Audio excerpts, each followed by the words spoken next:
That is kinds of.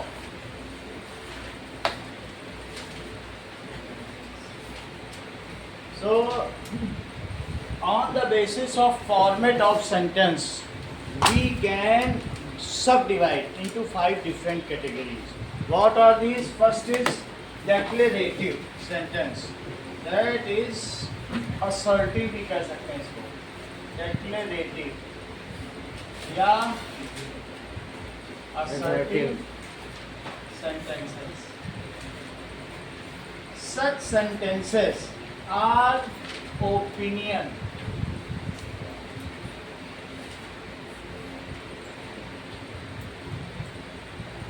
जैसे it might rain today, मेरा ये इट मे रेन टुडे, ऐसा लगता है जैसे कि आज शायद बारिश हो, ठीक है कि नहीं? हाँ बोलो सर। आपने तो पहले बताया था सिंपल सेंटेंस, कंपाउंड सेंटेंस और कॉम्प्लेक्स सेंटेंस, वो किस बेसिस पर है?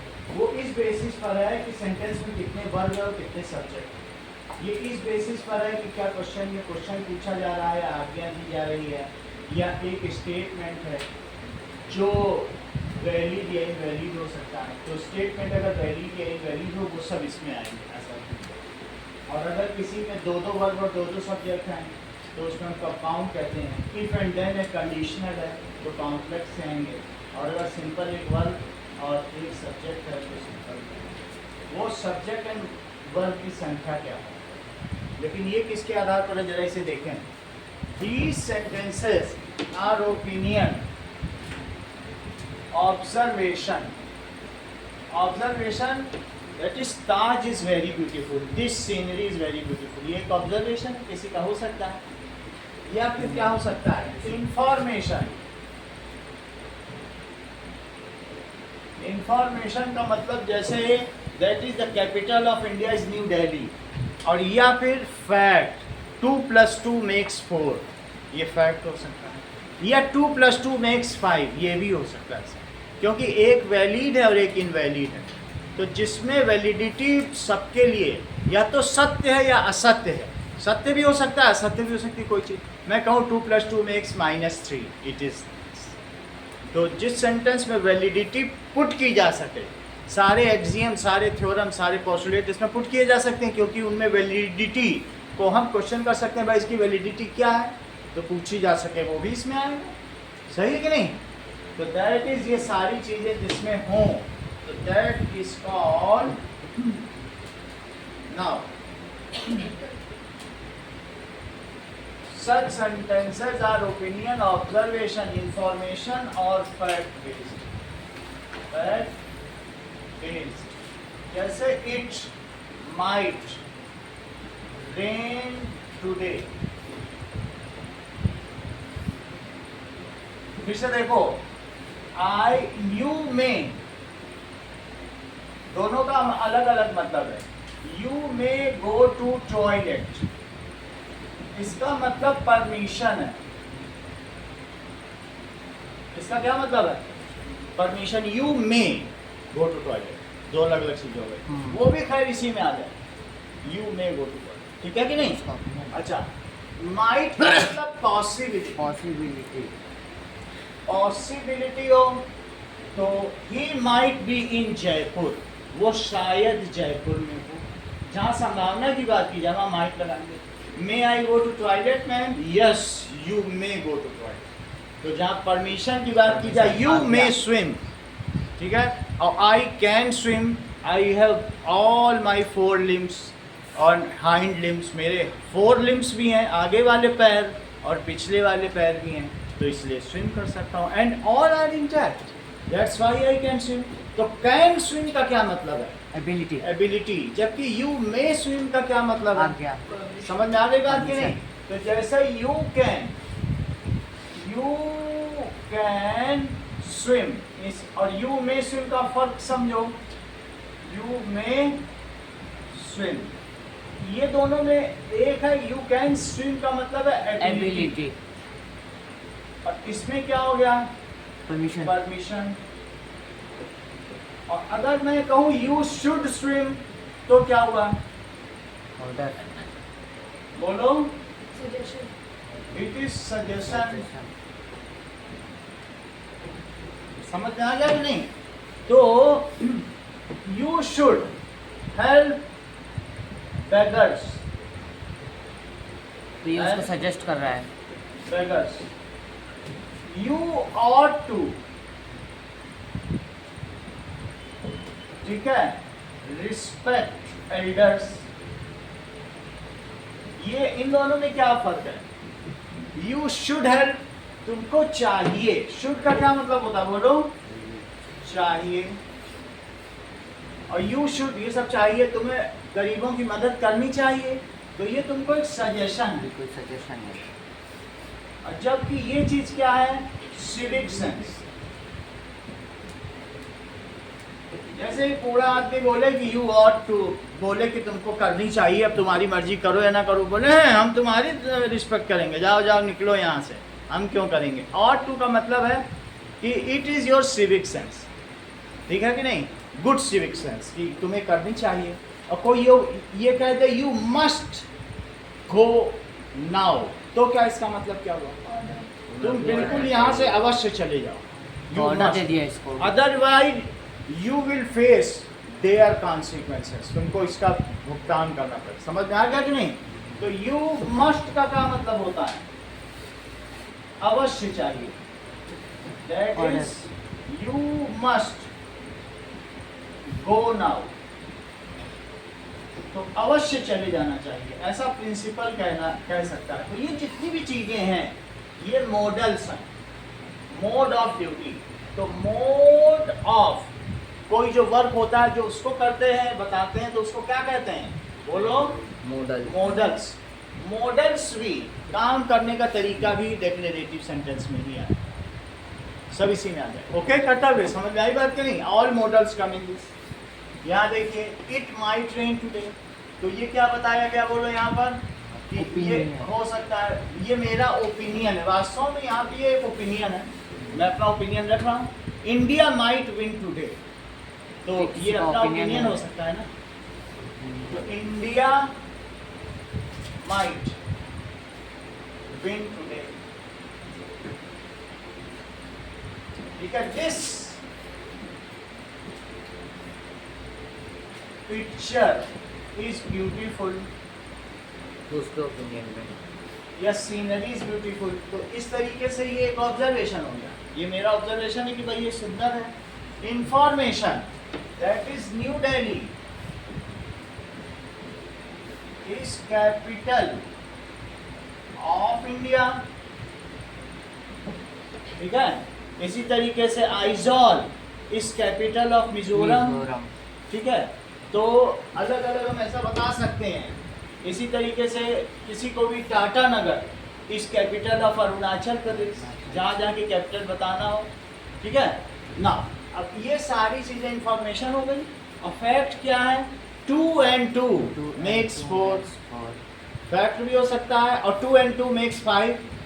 इसमें वैलिडिटी वाले सेंटेंस भी आते हैं। तो first is valid, other one is invalid, however both will come under this. 2 and 2 makes 4 and 2 makes 4 and 2 and 2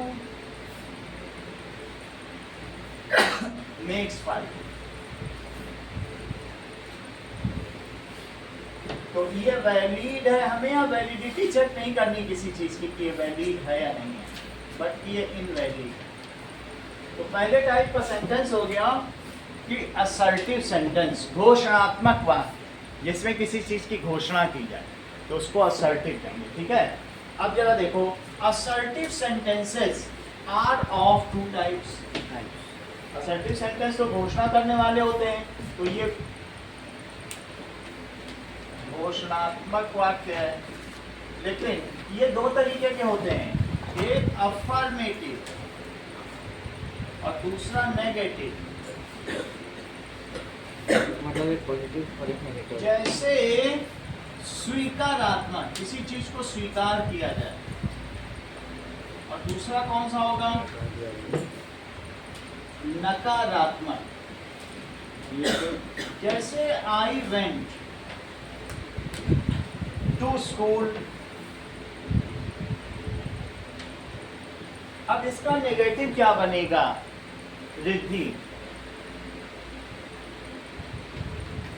Diana, I didn't go to school. I didn't कर दो और फिर वेंट को क्या कर दो, क्योंकि ये किस तरीके का पास्ट टेंस है, पास्ट इंडेफिनिट टेंस, तो I didn't go to school, he obeys rule, वो रूल्स को फॉलो करता है। अब इसका नेगेटिव बनाओ। He didn't. डिड कहाँ से लगा दोगे? पास्ट है क्या? वो पालन करता है कि किया? डिड कहाँ से आ रहा है? प्रेजेंट He को does not obey rules. Yes, he does not Obey rules. ओबे बोलो, क्योंकि Obey जब rules. डज लगा दोगे तो वो obey ये होता है. प्रेजेंट इंडेफिनिट है। Present. ये कैसा है? Present. और जब ये कैसा है? Past Past indefinite. indefinite. और ये कैसा है? Present. Present indefinite. तो अंकित इसका नेगेटिव क्या होगा?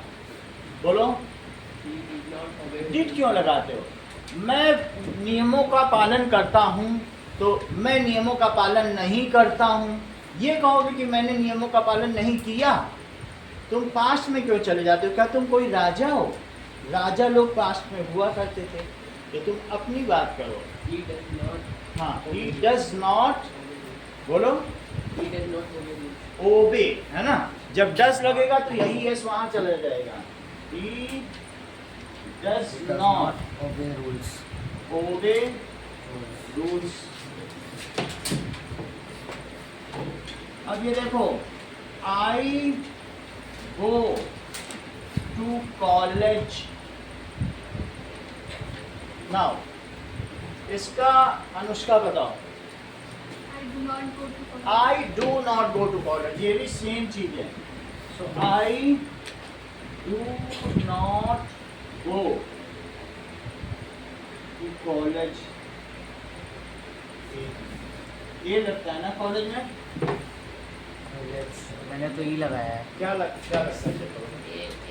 ये लगेगा ना? चलो अब देखो, I will follow you. I won't follow you. I won't follow you या I will not follow you. Won't follow you.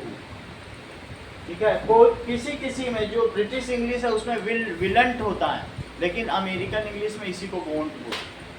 I won't follow. अब जरा देखो, I have completed Abhinav my breakfast. I haven't. बोलो। I haven't completed my. That is breakfast. So I haven't completed my breakfast.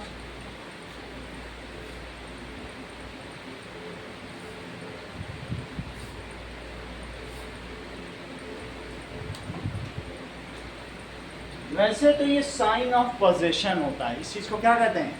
जैसे babies room, तो sign of position, इसको क्या कहते हैं? बच्चे का कमरा। अगला देखो, तो पहला सेंटेंस हमने देख लिया, ये कौन सा है? डेफिनेटिव, जिसमें अफर्मेटिव एंड नेगेटिव बोथ आ सकते हैं। दूसरा देखिए, इंट्रोगेटिव।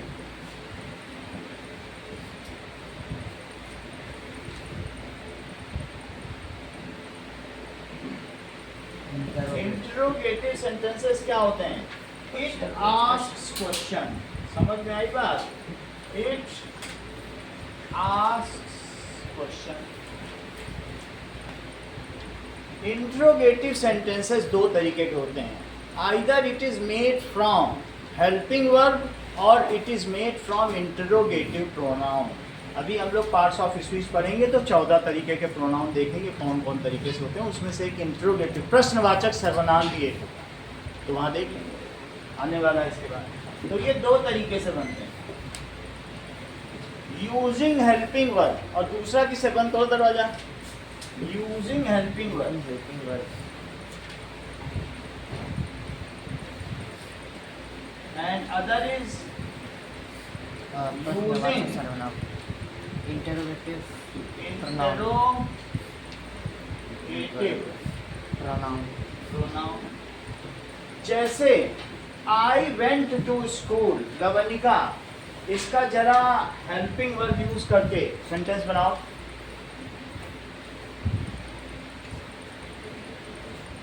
यू मत लगाओ, जो जैसा वैसे बनाओ। डिड, बोलो, did I go to school. अच्छा, यूजिंग इंटरोगेटिव प्रोनाउन में WH वर्ड यूज होता है।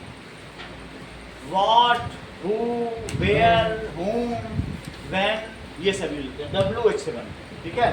व्हाट, हु, वेयर, ठीक है, when, इस तरीके की चीजें होंगी, whom, ये ओके। जैसे सर ये did I go to school किस अगर वाले मैं वर्ड से है? आपसे कहूं आर यू ईटिंग, तो ये सेंटेंस बना है, किससे बना बोलो, हेल्पिंग वर्ब से। और अगर मैं ये पूछूं कि व्हाट आर यू ईटिंग, तो ये तो क्या बनेगा हो जाएगा? Interrogative pronoun. तो इसमें इंट्रोगेटिव प्रोनाउन आपने लगा दिया। अच्छा, इसका जो आंसर है जो हेल्पिंग वर्ब से बना है, इसका आंसर यस या नो हो सकता है, लेकिन तुम क्या खा रहे हो तब तो जवाब देना पड़ेगा।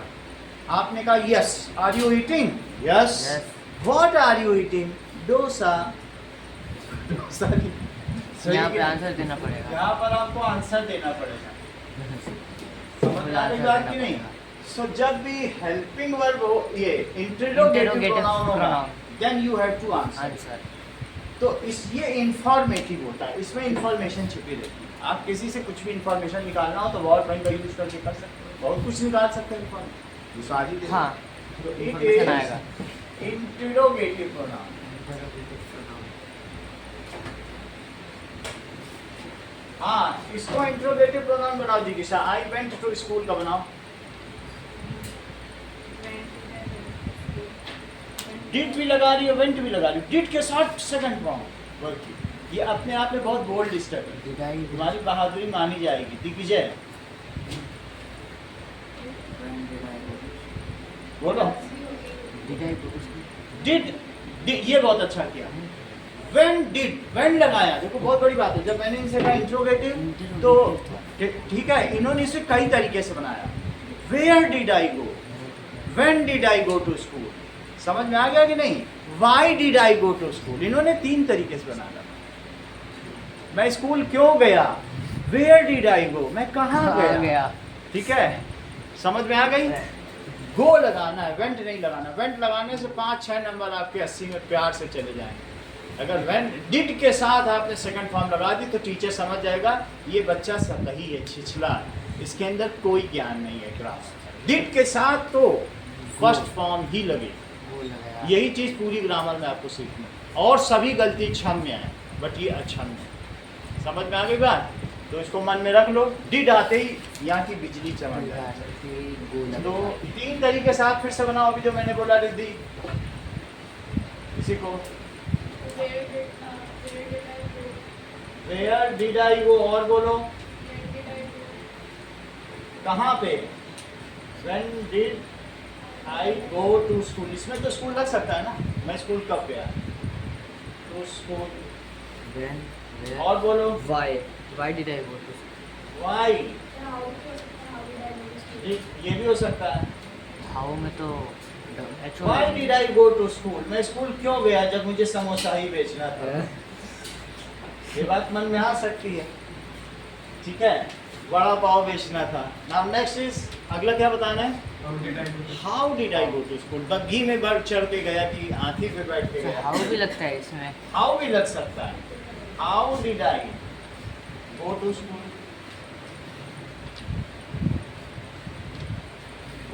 सिर्फ इतना ही नहीं है,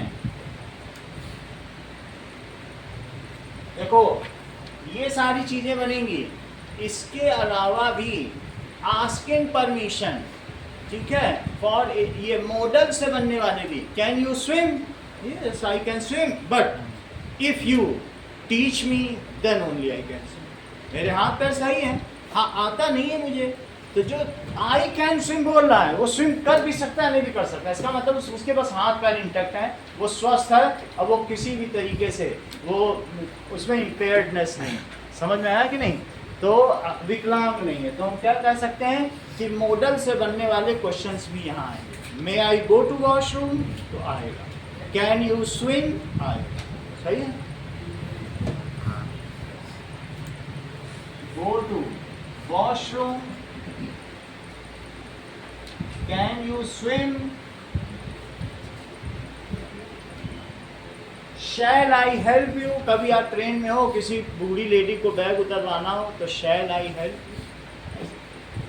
ये एटिकेट्स हैं। और इन सभी में इंट्रोगेटिव साइन भी आएगा, जैसे ही ओबेज रूल, आशना, इसका क्वेश्चन मार्क बनाओ, डज ही ओबे रूल, ठीक है, तो डज ही ओबे रूल, चलिए इसका क्वेश्चन मार्क क्या बनाओ, विद इंट्रोगेटिव प्रोनाउन,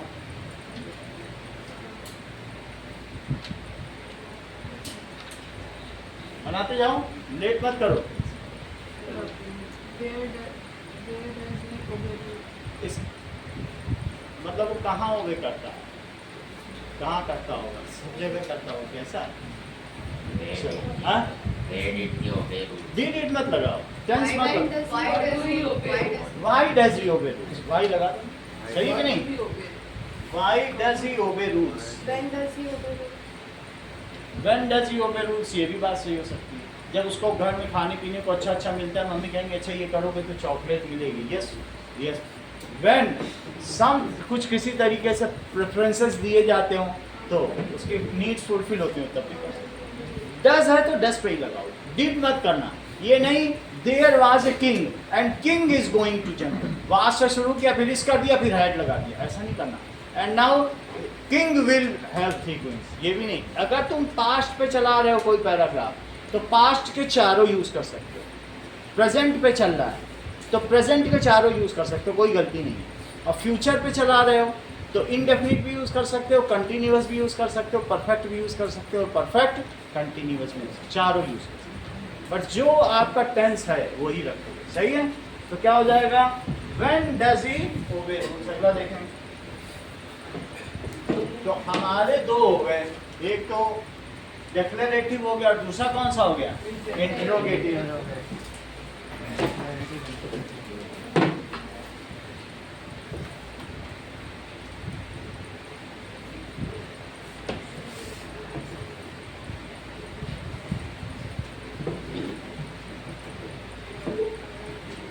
नेक्स्ट देखिए,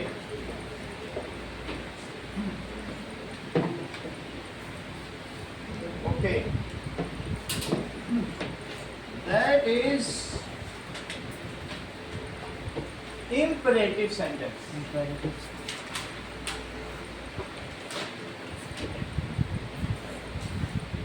पहले घोषणात्मक वाक्य था, फिर प्रश्नवाचक वाक्य है, यही हिंदी में भी होते हैं।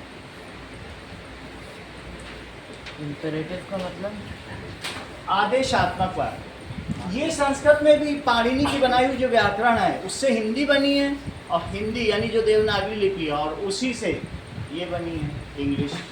ग्रामर लगभग सब ग्रामर सेम है, तो जो तुम हिंदी में पढ़ो तो वही संस्कृत में भी है, वही इसमें भी है। तो दैट इज आदेशात्मक वाक्य।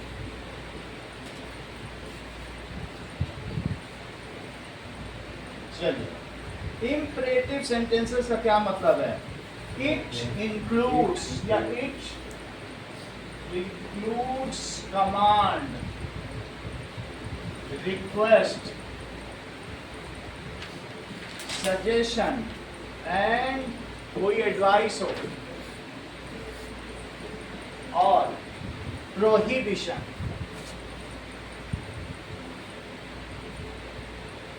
जरा चेक करें।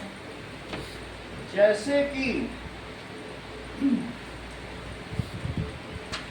नाउ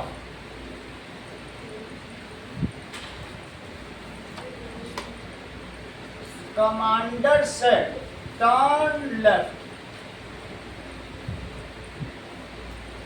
and shoot enemies या enemy। तो ये एक तरीके की कमांड हो गई, कमांड ठीक है। Get out of the office, ये कमांड उसको कमांड दे दिया चाहे इम्पेरेटिव। प्रिंसिपल ने कहा या किसी ने, लेकिन किसी ने तो कहा get out of the office. तो ये सब कमांड हो। जैसे प्लीज गिव रिक्वेस्ट है। Yes, please give me a glass of water. Teacher ने प्यून से रिक्वेस्ट की, तो ये रिक्वेस्ट हो गई, ठीक है। लेट अस गो, अब हमें चलना चाहिए। लेट अस गो का क्या मतलब? हम हमें चलना चाहिए, किसी की एडवाइस ये एडवाइस हो गई, ठीक है। Let me complete the job first, correct.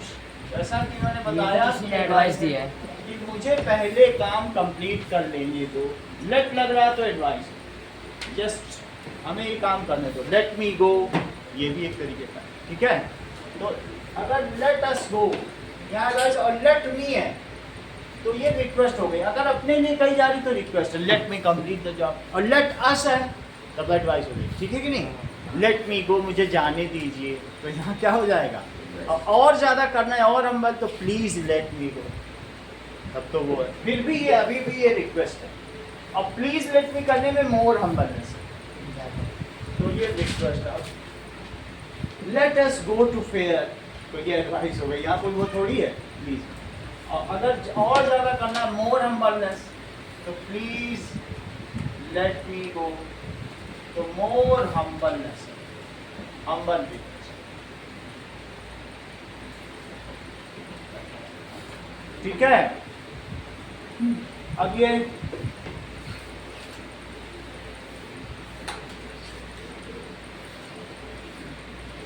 जैसे, और देखिए, do not spit on the Prohibition. Floor, उसका प्रोहिबिशन लगा दिया। ठीक है। डू नॉट स्मोक, तो इसका मतलब है जब इस तरीके से कहीं लिखा है कि डू नॉट स्मोक, सीधा उसको प्रोहिबिट कर रहा है। प्रोहिबिटेड टू स्मोक, ठीक है। You are forbidden to smoke, कुछ भी वर्ड लगा सकते हो। इसका मतलब है कि फॉरबिड, फॉरबिड, फॉरबिडन, तो मना करने के लिए फॉर ये भी होता है। लिखो फॉरबिड, फॉरबिड, फॉरबिड, फॉरबिड और फॉरबिडन। तो मैं पैसिव वॉइस में बना रहा हूँ। You are forbidden to smoke, you are not allowed to smoke, सब एक ही चीज है। So you are allowed to smoke, या फिर क्या हो सकता है?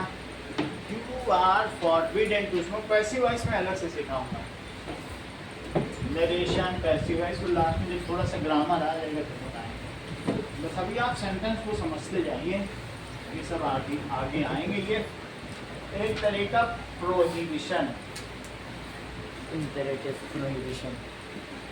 Prohibition. You are prohibited to smoke,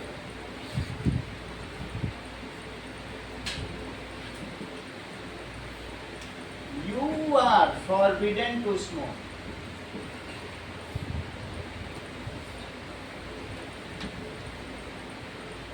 ये सारी की सारी चीजें इसमें आपकी आ गई। कमांड देना, रिक्वेस्ट करना। तीसरा तो हो गया आदेशात्मक वाक्य। चौथा कौन सा हुआ? दैट इज विस्मयादिबोधक वाक्य, एक्सक्लेमेटरी सेंटेंसेस।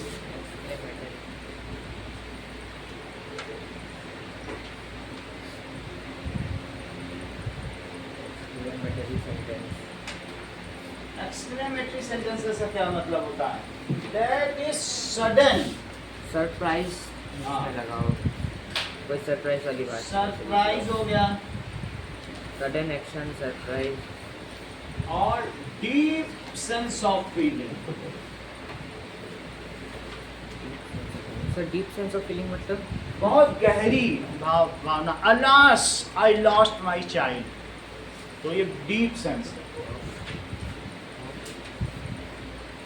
आई, और इसे कहते हैं इंट्रोगेटिव साइन, जबकि इसको कहते हैं एक्सक्लेमेटरी साइन। ये कौन सा साइन है? दैट इज इंटरोगेटिव इंटरोगेटिव, हाँ ये इंटरोगेटिव। साइन, प्रश्नवाचक चिन्ह। इंटरोगेटिव, और ये कैसा है? विस्मयादि बोधक चिन्ह, exclamatory. Exclamatory sign. Last I, ये एक्सक्लेमेटरी है। ठीक है, विस्मयादि बोधक।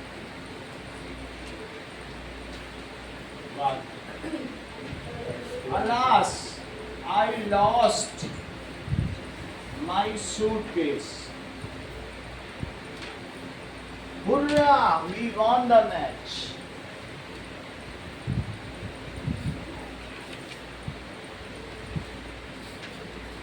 We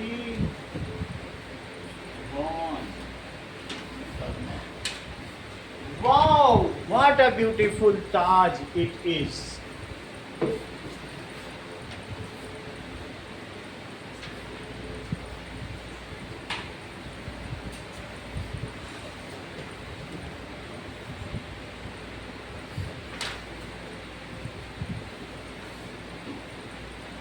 इस तरीके से कुछ भी होगा, ठीक है, कहाँ कहीं पर भी हो। What a nasty Niagara fall it is. Water nasty किस लिए? नेस्टी का मतलब बहुत शरारती है। अच्छा, नेस्टी का मतलब होता है जैसे कि हल चंचल है, कहीं भी गिर रहा है, इससे बच के रहो। लेकिन नियाग्रा फॉल वर्ल्ड का सबसे बड़ा फॉल है, जो कि अमेरिका में कैलिफोर्निया के पास स्थित है। बहुत ऊंचे से पानी गिरता है, बहुत ज़्यादा पानी कहीं पे भी गिर जाता होगा। गिरता है और उसका मूवमेंट बदलता रहता है, ठीक है ना, इसलिए। तो आगे देखिए, कभी अपनी डिजायर व्यक्त करनी हो तो भी ऐसा होता है। देखो, ऑप्टेटिव सेंटेंस, ये इच्छा सूचक वाक्य होता है।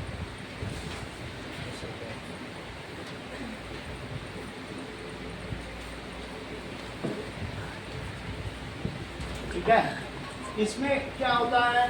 It includes prayer, wish and desire.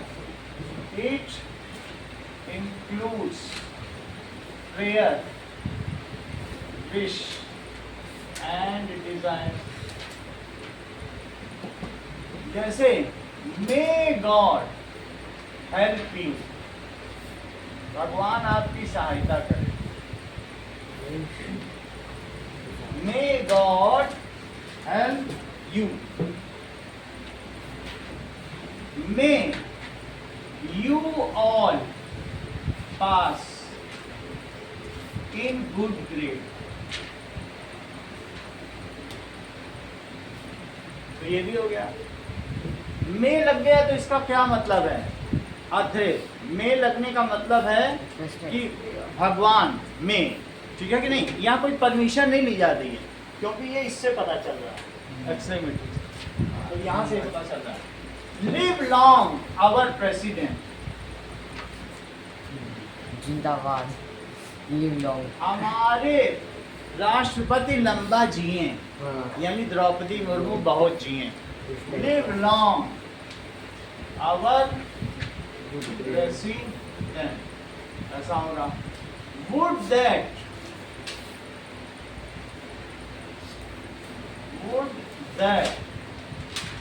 I were a king, काश मैं एक राजा होता। आई के साथ वास नहीं लगाया, क्योंकि ये बिल्कुल असंभव सी चीज़ है। हमारी कोई ऐसी कामना जो असंभव हो, तो उसमें ही के साथ, जैसे आई के साथ वास लगता है तो वर लगा दिया, और ही के साथ वर लगाएंगे, उल्टा काम किया, मतलब उसकी हेल्पिंग वर्ब भी बदल दी जाती है।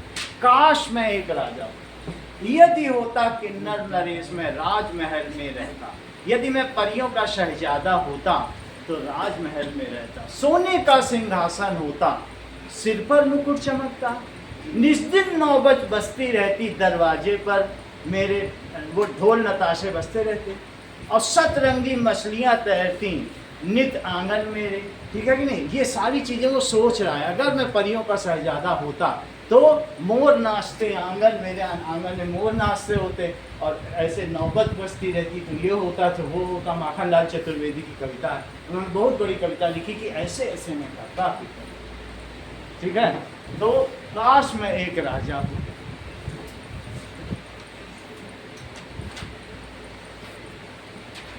अगर कोई डिजायर है जो कि पूरी होना असंभव है, तो उसमें आ जाएगा ऑब्जेक्टिव सेंटेंस। चलिए अब आगे देखते हैं। That is parts of speech. अभी नेक्स्ट जो हमारी क्लास होगी उसमें मैं आपको फिगर ऑफ स्पीच भी बताऊंगा कि अनुप्रास, अलंकार, दैट इज एलिट्रेशन के, इन सब के कितने कितने होते हैं, अलग अलग होती है ना फिगर ऑफ स्पीच, जो पोएटिक डिवाइसेस होती हैं, तो उसको अगली क्लास में। अब देखो,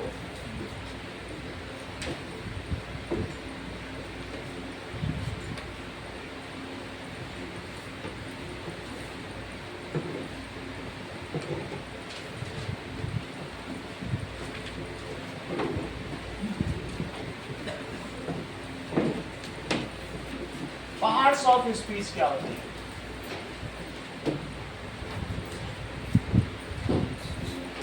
That is any speech, यानी sentence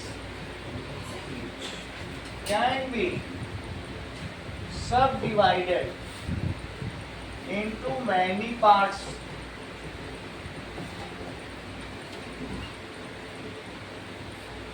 on basis of role of words used in it. सभी वर्ड्स का अपना अपना रोल होता है किसी सेंटेंस में, इसकी वजह से उन्हें हम वाक्य के अंग कहते हैं। किसी भी वाक्य के कौन कौन से अंग हैं, जैसे नाउन, प्रोनाउन, ठीक है, इसी तरीके से वर्ब, एडवर्ब,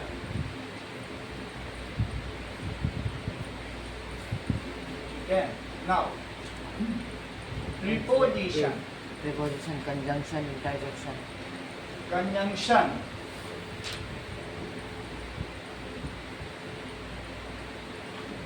इंटरजेक्शन,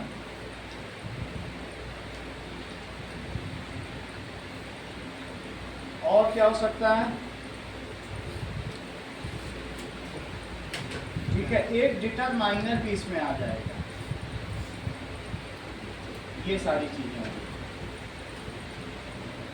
डिटरमाइनर। कुछ लोग पहले डिटरमाइनर को एडजेक्टिव का हिस्सा मानते हैं, लेकिन जो न्यू इंग्लिश है वो डिटरमाइनर को अलग मानते हैं, और अलग से पढ़ाया भी जाता है, अलग से पूछा भी जाता है, तो हम लोग भी अलग से ही पढ़ेंगे। चलिए, तो अब देखो, नाउन तो सबको पता ही है। अब नाउन के बारे में हम लोग समझेंगे। संज्ञा, सर्वनाम, क्रिया, विशेषण,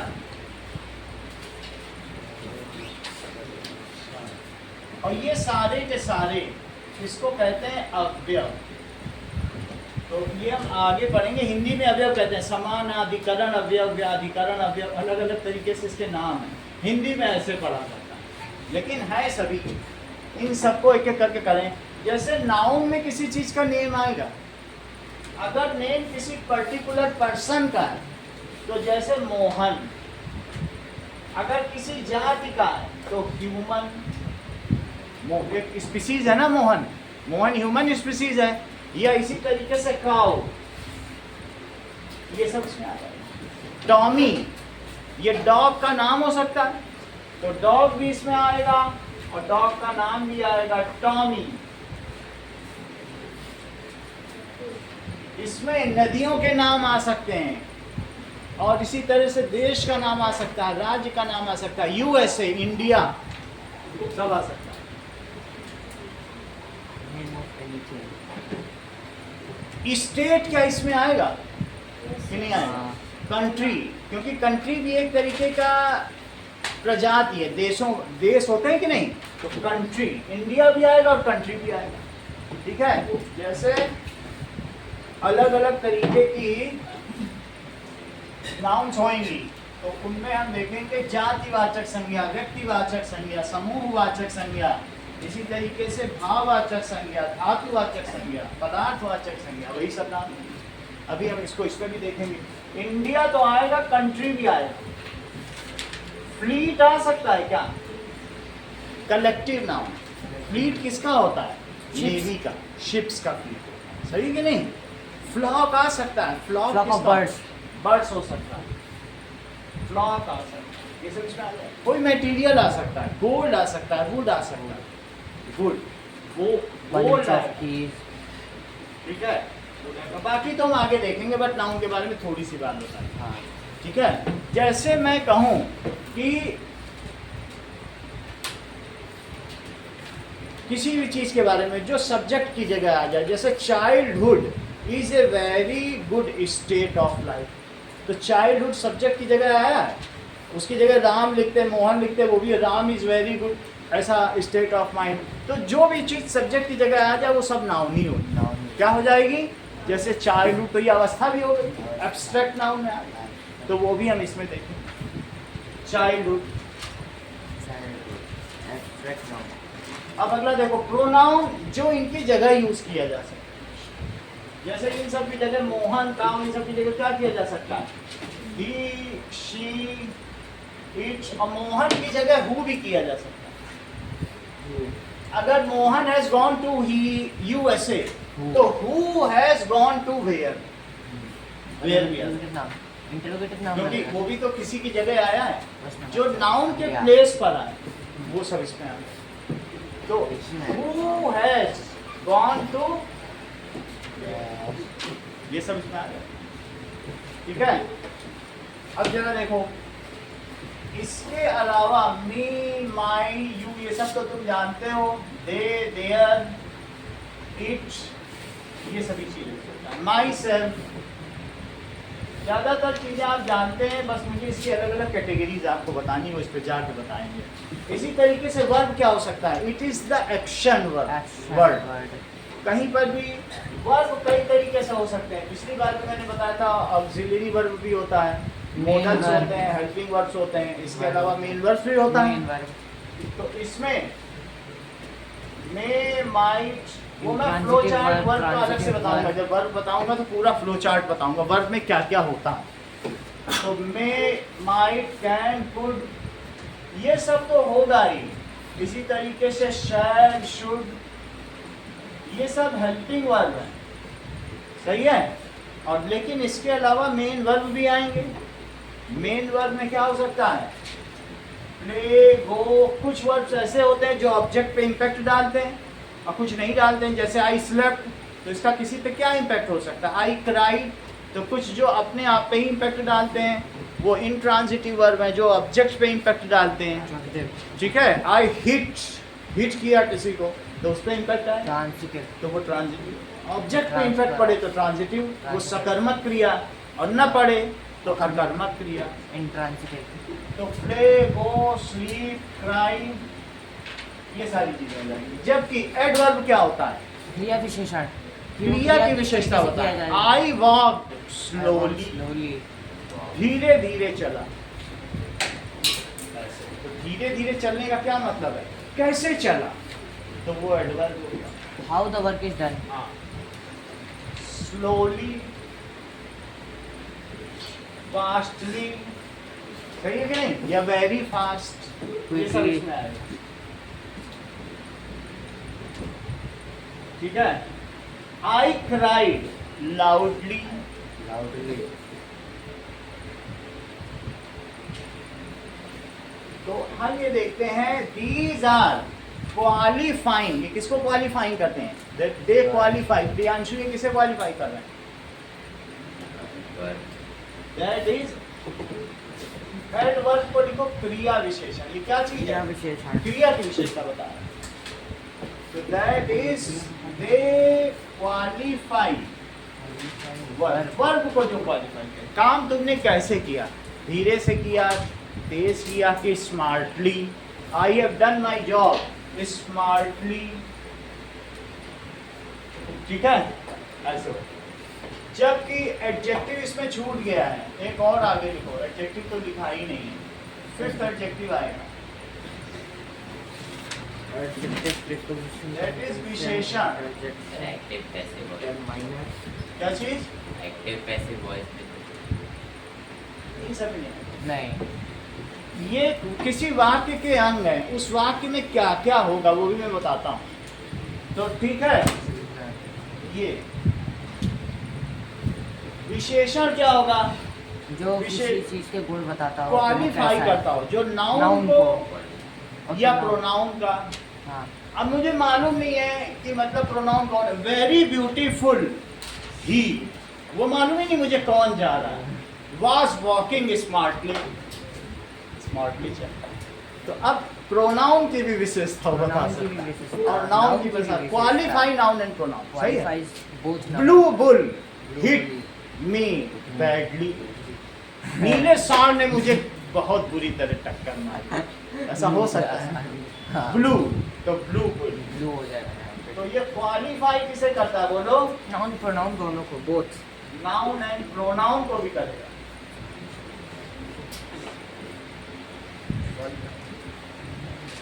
very beautiful who was going there, बहुत सुंदर कौन वह जा रहा है, कौन जा रहा है, हम मालूम ही नहीं कौन जा रहा है लेकिन बहुत सुंदर है, ठीक है कि नहीं।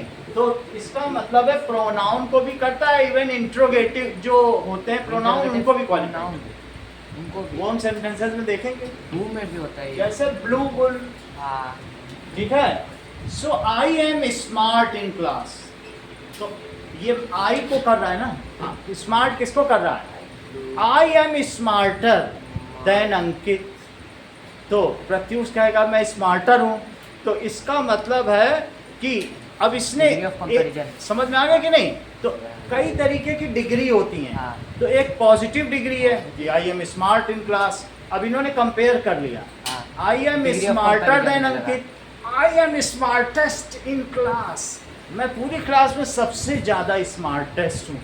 अगर ऐसा प्रत्युष बोलेंगे तो इसका मतलब सुपरलेटिव डिग्री, इसकी 3 डिग्री होती है, गुड, बेटर, बेस्ट, हाँ। Smart, smarter, Smartest। Smartest, beautiful, more More beautiful, beautiful, most most beautiful। Beautiful, उसको हम अलग से देखेंगे कि इसकी डिग्रीज भी होती हैं कि कौन कौन सी, इसी तरह से एडवर्ब की भी डिग्रीज होती हैं, वो भी हम देखेंगे, डीप, डीपर, डीपेस्ट, समझ में आया कि नहीं, तो वो हम वहाँ पे देखेंगे इनकी डिग्रीज क्या क्या होती हैं। तो जैसे ब्लू हो गया, ब्यूटीफुल हो गया, और इसी तरीके से कभी कभी होता है आई वांट सम मिल्क, कभी कभी क्वांटिटेटिव भी होता है, क्वांटिटेटिव। मुझे कुछ दूध चाहिए, हाँ, बिकॉज आई कुछ भी हैव होता है। Invited some guest and I have no tea, no water, no milk and no sugar, Some- if you gives me some milk I will take tea from Diana and take water from the Vijay and will ultimately pay good party to host, give a good party, समझ आई बात की नहीं, तो इस तरीके से, तो इसका मतलब सम मिल्क, सम मिल्क। ठीक है। आई वांट 4 रुपीज, इसका मतलब है एक होता है क्वांटिटेटिव क्वांटिटेटिव। कि क्वांटिटेटिव, और कुछ न्यूमरेटिव एडजेक्टिव भी होते हैं, 4 रुपए, हाँ, न्यूमरेटिव भी होंगे। तो रुपीज जैसे 4 कि भी आ जाएगा। 10 भी आ जाएगा।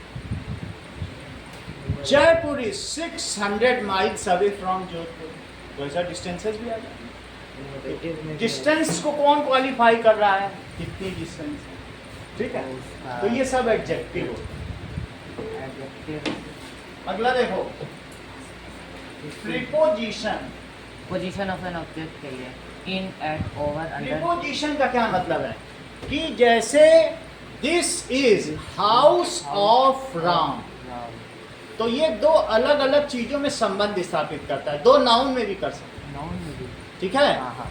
That is I am running after him, verb and noun में भी कर सकते हैं। जरा ध्यान दो, this is house of Mohan. तो बोलो ये किसके किसके बीच में संबंध स्थापित कर रहा है? मोहन और हाउस। रिलेट्स, रिलेट कर रहा है, किसको रिलेट कर रहा है? Noun to noun, between two noun, to noun. ऐसा कर सकते हैं कि नहीं? I am running after him, running after him. After, तो आफ्टर वर्ड क्या हो गया बोलो? That is, preposition. एक हो गया वर्ब, एक हो गया प्रोनाउन। तो इट रिलेट्स, नाउन प्रोनाउन एक ही बात है, टू नाउन हो या प्रोनाउन, ठीक है, ऐसा हो सकता है। हाँ। तो it relates between noun. Verb verb. And और किसको? और प्रोनाउन। इन नाउन प्रोनाउन। ये रिलेट करता है, कैसे रिलेट करता है? ध्यान दो, कर्ता ने, ये कर्ता कारक है, ये क्या चीज है? और ये विभक्ति है। विभक्ति हमको बताती है कि प्रीपोजिशन, कर्ता ने कर्म को, राम ने रावण को, तो ने और को क्या हो गया बताओ? राम ने, कर्ता ने कर्म को करण से,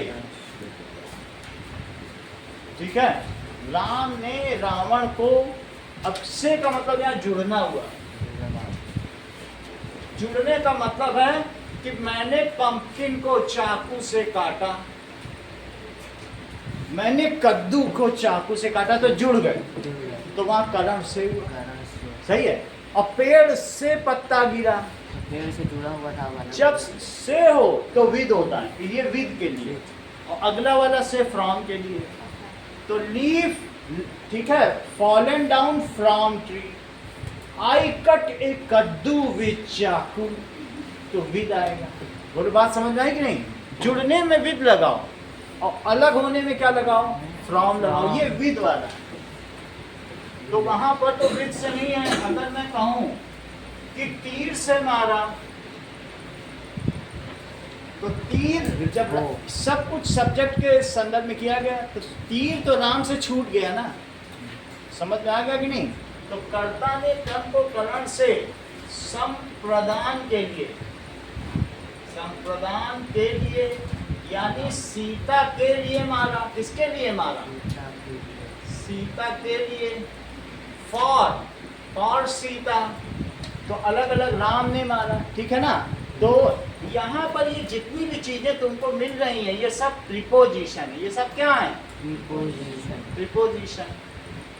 अपादान से, अपादान से, इसका मतलब फ्रॉम। इनके अपने अपने एटिमोलॉजीज भी हैं, इनका मूल शब्द विन्यास भी है, जो कि आपको संस्कृत में पढ़ाया जाएगा या हिंदी में पढ़ाया जाएगा। हिंदी में जब जाएंगे तो इनके अर्थ भी बताएंगे, अपादान क्या होता है, संप्रदान क्या होता है। तो अपादान से फिर क्या लिखोगे बोलो? संबंध। संबंध कार्तिके, कार्तिके। जैसे ये देखो, राम का घर या मोहन का, आ गया कि नहीं आ गया? संबंध। इसी तरह से, और अधिकरण अधिकरण में पर, सीता के लिए लंका में मारा। जरूरी नहीं कि एक ही में सारे आ जाए, लेकिन बहुत कुछ तो आ ही गया ऐसे। तो यहाँ पर ये बात कही गई है कि एनीथिंग, प्रीपोजिशन में क्या क्या चीजें आ सकती हैं। जरा देखिए, कोई भी वर्ब के साथ या किसी चीज के साथ नाउन का नाउन के साथ संबंध हो तो वो सब किस में आ जाता है बताइए? That comes in preposition. कुछ चीजें हम आपको बता दें प्रीपोजिशन में जैसे क्या क्या आएंगी। That is cat is, situation भी आती है। Cat is under the table, उसकी पोजीशन क्या है? पोजीशन कैट को रिलेट करना है टेबल से और साथ में उसकी सिचुएशन बताना। तो cat is under the table, ठीक है। अलग अलग चीजें हैं, जैसे ये देखो कि fan is over the table.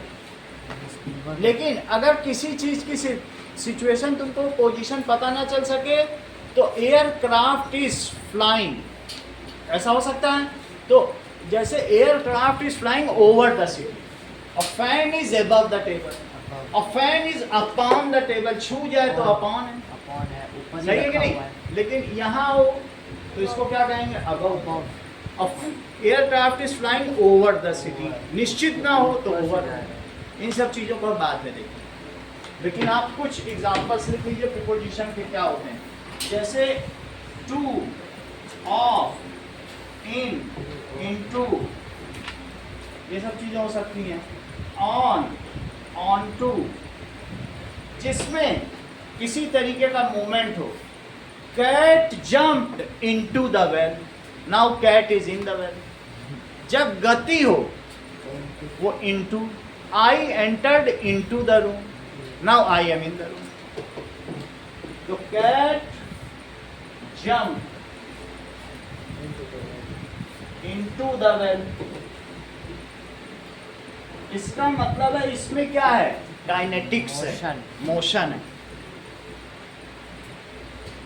और cat is in the well, motion to क्या वो अंदर ही है।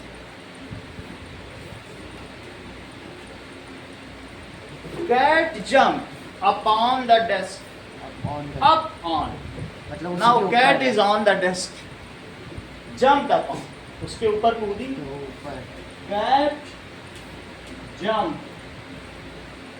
upon the desk, now cat is on the desk।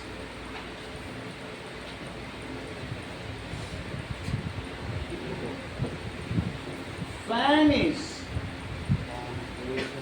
above carpet, hanging है, hang कर रहा है वो, हैंगिंग अबव, above carpet।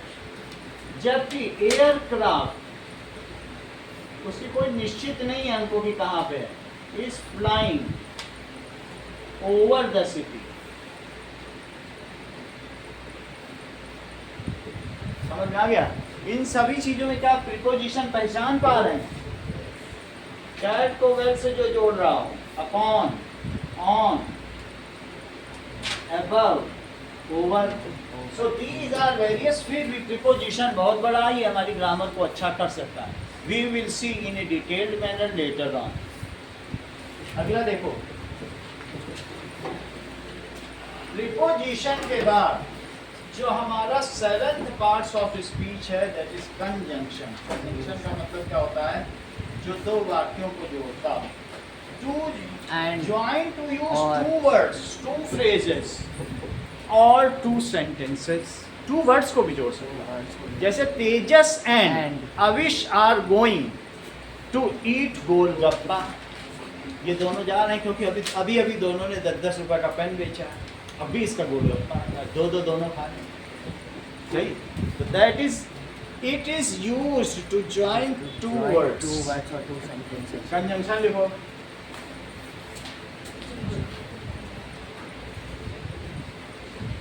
इसको योजक चिन्ह कहते हैं, योजक चिन्ह। ठीक है। प्रीपोजिशन को भी कुछ कहते हैं, वो मैं बता देता हूँ। समानाधिकरण। What is preposition said in Hindi? संबंध सूचक अव्यय, वो संबंध बताता है। ये क्या चीज बताता है?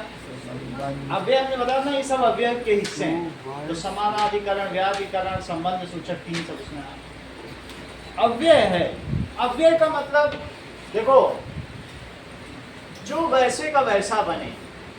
आई am running after, you are running after, after में बदलाव नहीं आया, सही है।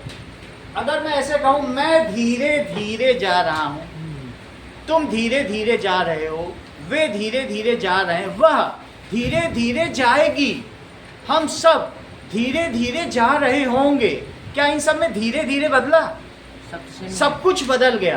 क्या तुमने ऐसा किया कि वे सब धीराओं धीराओं जाएंगे, वे सब हम धीरियां धीरियां जाएंगे, ऐसा हो रहा है क्या? नहीं। जो व्यय ही ना हो उसे अव्यय कहते हैं, व्यय ही ना हो। भगवान अव्यय हैं, वो जैसे थे वैसे हैं, अनादि हैं, अव्यय हैं, अनंत हैं। क्यों अनंत हैं, क्यों अव्यय? क्योंकि वो व्यय ही नहीं होते। हम सब लोग व्यय होते जा रहे हैं, हमारा बॉडी हर पल डिके होता जा रहा है, ठीक है कि नहीं? तो जो चीज व्यय ना हो, इन सब में क्या कुछ भी बदलाव आएगा? आफ्टर को तुम बदल लोगे क्या?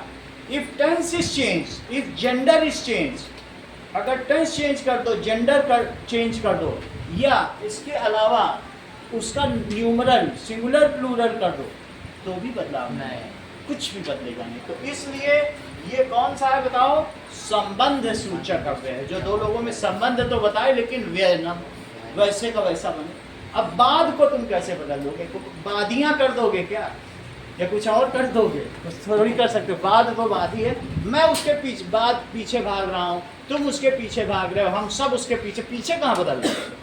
तो जो न बदले वो अव्यय है। अब ये समझो इसका क्या नाम हुआ बताओ? संबंध सूचक अव्यय। सूचक अव्यय हिंदी में भी जरूरी है, ऐसा नहीं कि हिंदी में पीछा छूट जाएगा, ये हमें हिंदी में फिर पढ़ाना पड़ेगा।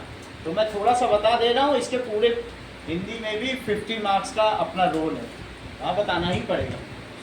लेकिन मैं रिलेट कर रहा हूँ हिंदी और इंग्लिश की ग्रामर एक, 8th वालों को तो संस्कृत में भी बताना पड़ता है, उन तीनों की ग्रामर। आगे की देखिए, what is conjunction called in English?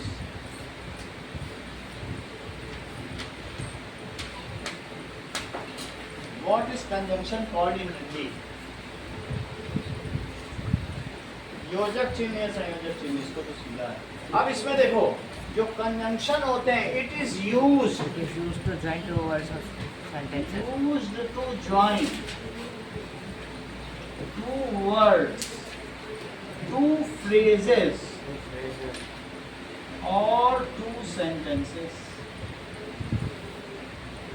Two sentences को जोड़ने के लिए कौन कौन सी चीज यूज की जा सकती है? जरा इस चीज को देखो।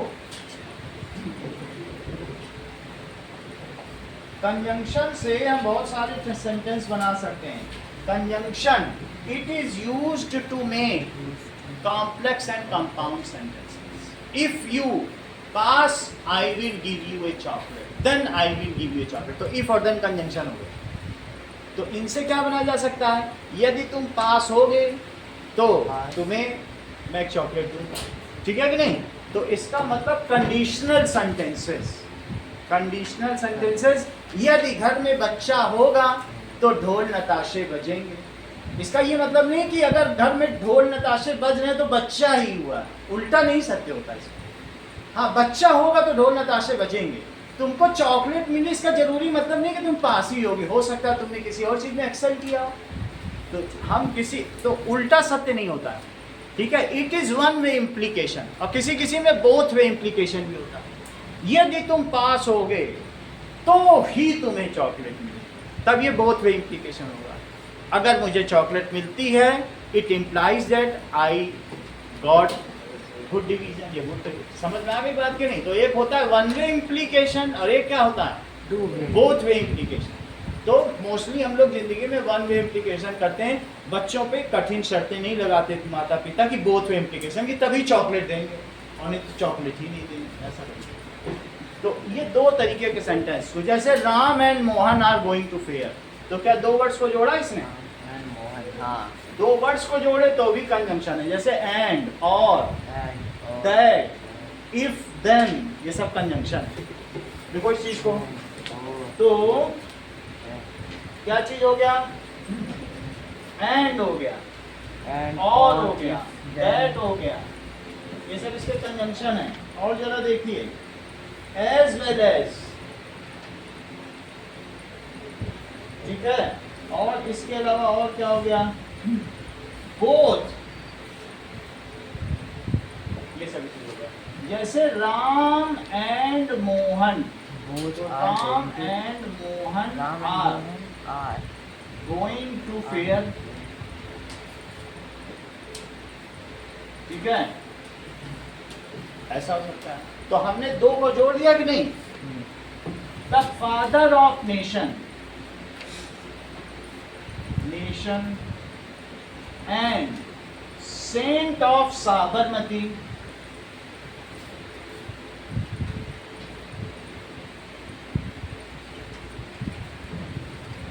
was died on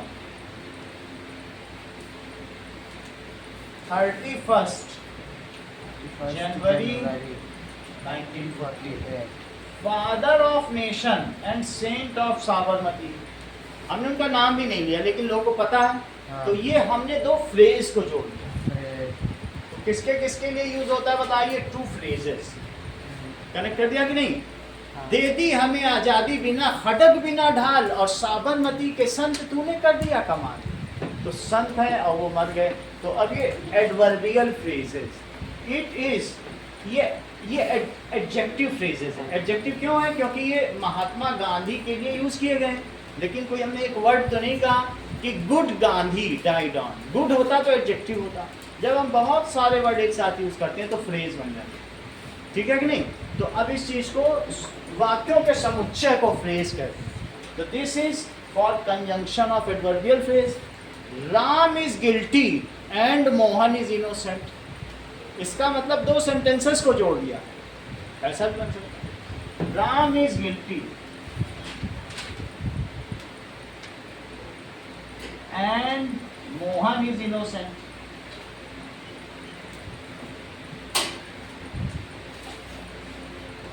Ram as well as Mohan is guilty. इसका मतलब राम के साथ ही साथ मोहन भी गिल्टी है। Ram, Diana as well as Riddhi is culprit या गिल्टी। दोनों डियाना के साथ ही साथ, ठीक है। Diana no less than Riddhi is guilty. Diana भी कम नहीं है, ये रिद्धि की तरह ये भी अपराधी है। Diana no less than Riddhi, क्योंकि उसने उसको कॉन्स्पिरेसी में सहयोग दिया है और तब उसने लवनिका का पेन चुराया। तो इस कॉन्स्पिरेसी में डियाना उतनी ही भागीदार, और चुरा कर आशना के बैग में रख दिया। जिस पेन की चोरी बाद में संस्कृति ने कर ली।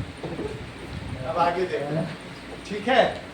Diana no less than Riddhi is guilty. समझ में आया? एक और कंजंक्शन बताना। इसका मतलब क्या हुआ?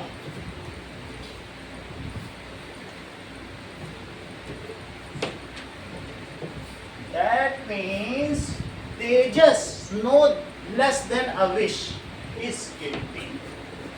Tejas no less than Avish. ये जज ऐसे लिखता है कि तेजस अविश से कम अपराधी नहीं है, इसलिए इनको भी दफा 302 के तहत, ठीक है, नो लेस देन अविश इज, और निप तोड़ देगा। अब आगे देखो, यहाँ तक कि तुमको बात समझ में आ गई? अब देखो, नॉट ओनली प्रत्यूष, अभी मैं इसमें अंडरलाइन करूंगा तो तुम्हें कंजंक्शन समझ में आएंगे सारे। जैसे नॉट लेस देन, अब एंड, एज वेल एज, तो तुमको कंजंक्शन समझ में आ रहे हैं? Yes, sir. Not only Pratyush but also Ankit like dosa दोनों को डोसा पसंद है। अगला देखिए। But ठीक है। also,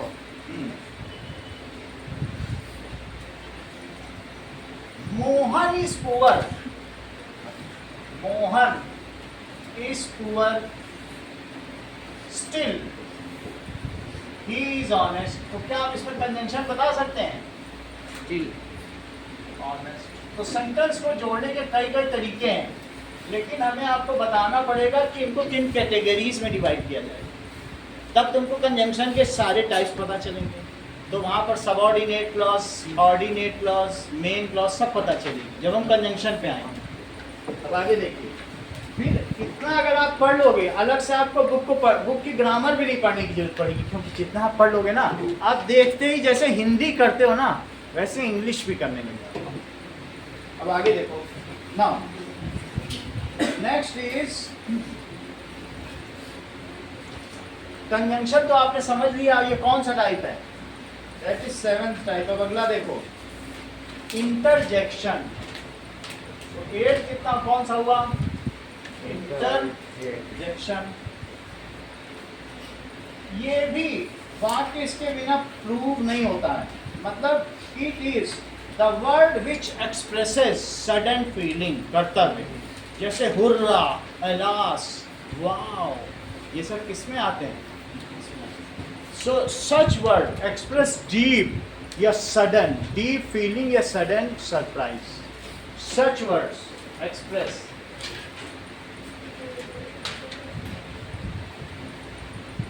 deep feeling or surprise. या sudden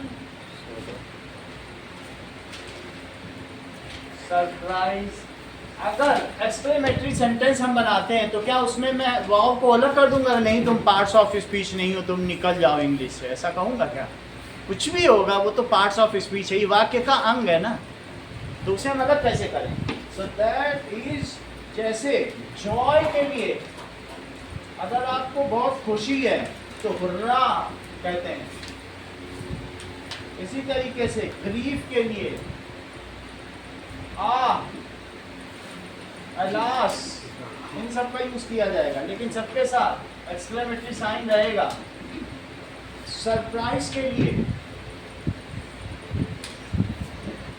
wow, oh, what, wow, what a beautiful, what a tasty dosa it is, wow.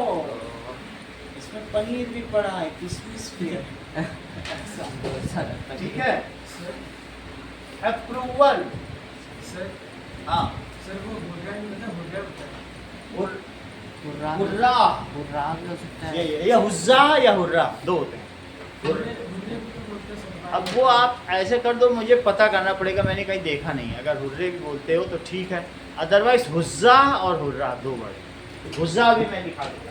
हुज्जा बहुत कम लोग बोलते हैं, लेकिन आप चाहो तो हुज्जा भी बोल सकते, बोलते नहीं इसलिए मैंने नहीं लिखा। अप्रूवल का मतलब वेल डन ब्रेवो, तुमने बहुत अच्छा किया, वेल डन। कुछ लोग बोलते नहीं है कि जैसे टीम का कोच होता है वेल डन, तो वो इस तरीके से। ओके, ब्रेवो भी बोल सकते हैं कि तुमने बहादुरी का काम किया। तो ये सारी चीजें हैं। और किसी को एड्रेस करना हो, hello hello hello, address reduction सुनिए नहीं रहा वो, और फिर जाके कहानी में बोला। दैट इज ये सारी। अब जरा देखो,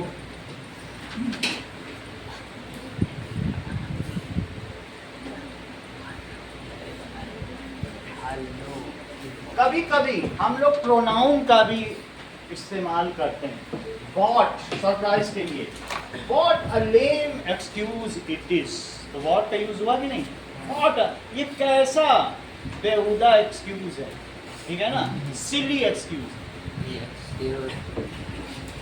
जिसके पैर भी नहीं है, ऐसा एक्सक्यूज। लेम, लेम का मतलब झूठा होता होगा ना, क्या चीज होती है पता करो,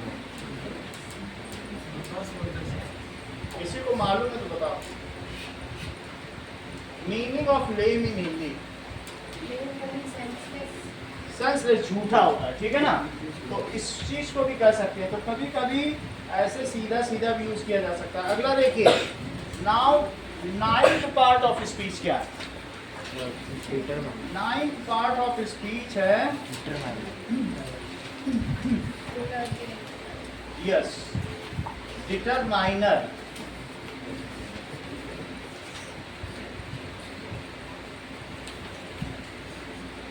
डिटरमाइनर को अलग से पार्ट ऑफ स्पीच माना गया है, जिसमें क्या क्या चीजें आ सकती हैं। It points out a noun और fix the position of noun, इसको अलग से माना गया। वैसे जो नाउन पे कमेंट होता है वो एडजेक्टिव होता है, जैसे अ बॉय, तो लगता है कि बॉय के बारे में कहा जा रहा है, लेकिन फिर भी चूंकि पॉइंट आउट करा तो लोगों ने कहा नहीं सही लगा। वैसे भी हमने जब सब्जेक्ट प्रेडिकेट पढ़ा था तो इसको फ्लो चार्ट में अलग ही रखा था। डिटरमाइनर, एडवर्ब और एडवर्बियल फ्रेज पढ़ा था कि नहीं, अलग ही रखा गया। इट पॉइंट्स आउट नाउन, ये पॉइंट आउट करता है, जैसे आ एंड द किंग, किसी एक को पर्टिकुलर।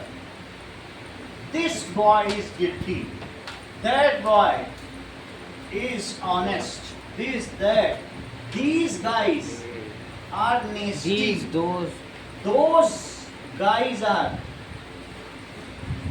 ठीक है। कल्प्रिट कुछ भी कहा जा सकता है, शरारती हैं या गुड हैं, ऐसा कहा जा सकता है। नोट नहीं करे क्या? तकिया भी नहीं है, कैसे आए हो आज बिना तकिया? क्या है ऐसे सुविधा का ध्यान करो। इसके अलावा सम मिल्क, ये भी आ सकता है। ईच, ठीक है। देखो, every citizen of India must be faithful for country. Every citizen, each of you will get a sweet. Each कब लगता है, every कब लगता है? every का मतलब जब तुम नाम ना जानते हो। everybody in party was happy, हम जानते हैं नहीं कौन कौन आया, बस सब खुश थे। each of will, सबका नाम जानते हो तो each लगा देना। अब नाम हम नहीं जानते, ये भी मालूम नहीं कि संख्या कितनी है, तो every लगा, ठीक है। एवरी सिटीजन ऑफ कंट्री, ठीक है, it should be faithful for flag, national flag, give respect. समझ आया? तो एवरी भी आता है, ईच भी आता है। मैं बात बताता हूँ। If you know person by person, name of study,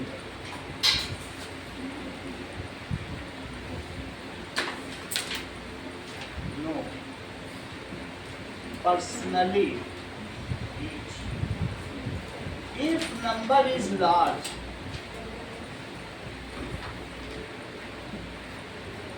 तो ये चीज लगा दी जाएगी।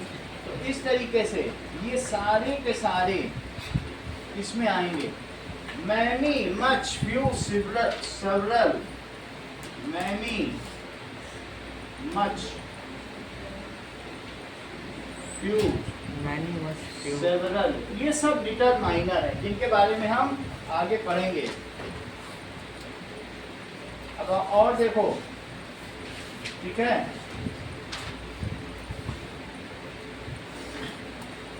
देखिए लिटिल, द लिटिल और आ लिटिल,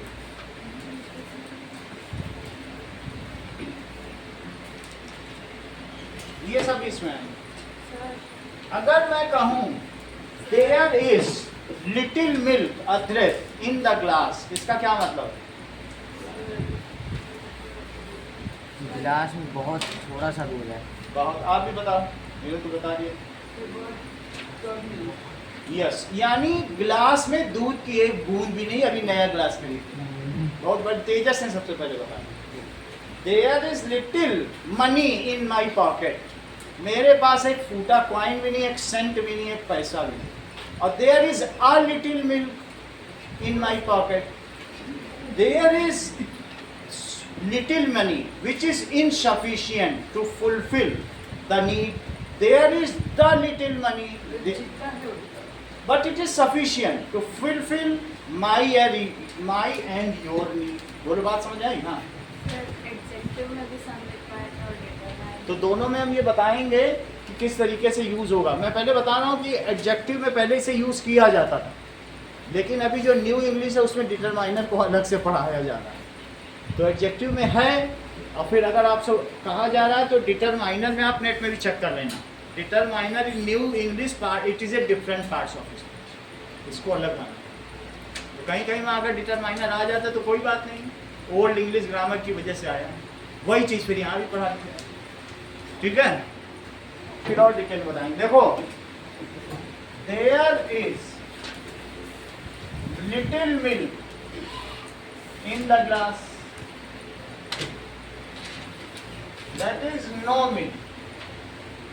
अरे है ही नहीं हमारे यहाँ दूध, तुम ऐसे करने। तो ये इंग्लिश में बेइज्जती नहीं की जाती है कि हम मेरे पास दूध ही नहीं। इंग्लिश बहुत सोफिस्टिकेटेड लैंग्वेज है, समझ में आई बात कि नहीं? ये ग्रेसफुल लैंग्वेज में मानी जाती है। तो लिटिल बोल रहे इसका मतलब है कि समझ जाओ कोई मिल्क नहीं। और अगर मैं कहूँ little a little milk in glass, very less milk, which is insufficient.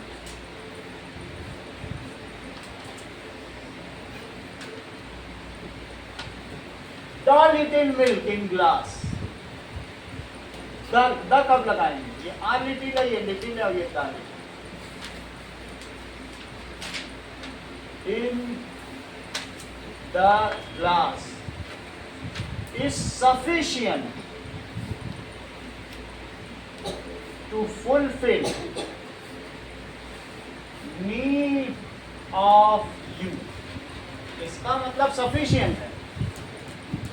Milk ना हो गया, द्रौपदी का अक्षय पात्र हो गया। उनके यहाँ 500 ब्राह्मण है, सबको खाना खिला दिया छोटा सा बर्तन, अक्षय पात्र। समझ में आ गई बात की नहीं? तभी से उनको अन्नपूर्णा की उपाधि मिली। तो इतना मिल्क है that I can serve it for a complete party. और ये तो एग्जेजरेशन हो गया, बट फिर भी the milk little milk in glass is sufficient. समझ में आ गई बात तीनों का कि ये पर्याप्त है। अब कुछ चीजें आपके लिए,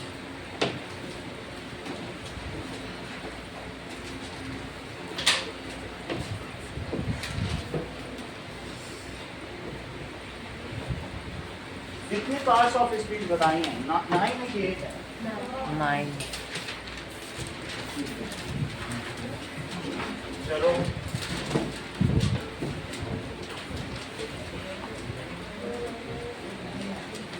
राइट 5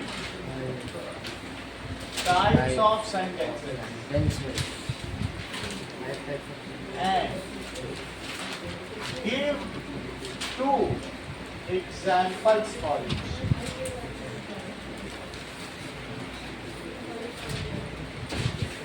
एग्जाम्पल का मतलब सेंटेंस ही होना चाहिए। जो 2 एग्जाम्पल दोगे वो भी सेंटेंस, कभी इसका नहीं। Right 5 affirmative sentence. तो बाकी के 2 कौन से हुए? एक डिक्लेरेटिव है, एक इम्पेरेटिव है, एक इंटरोगेटिव है, और बाकी के 2 exclamatory and optative. 5 affirmative sentence लिखो of different tense. Exclamatory and optative. Different tense का मतलब समझते हो? कभी फ्यूचर टेंस में, कभी Ram is going, continuous tense में Ram has gone, perfect tense में, and convert it into negative. 5 different tense में लिखोगे और उसको किस में कन्वर्ट करोगे? एंड कन्वर्ट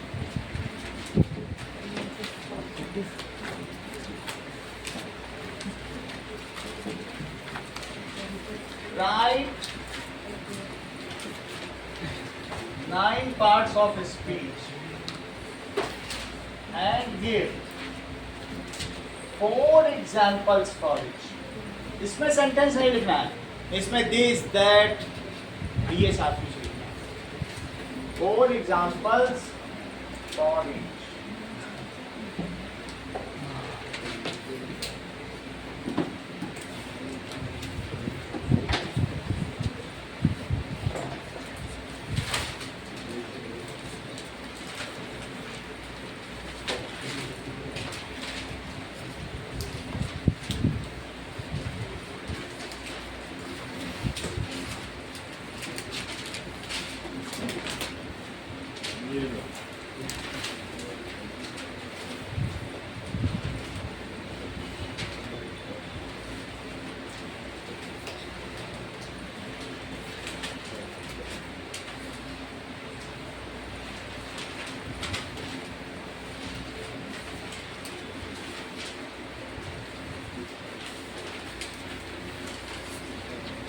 इसे ऑफ कर देना।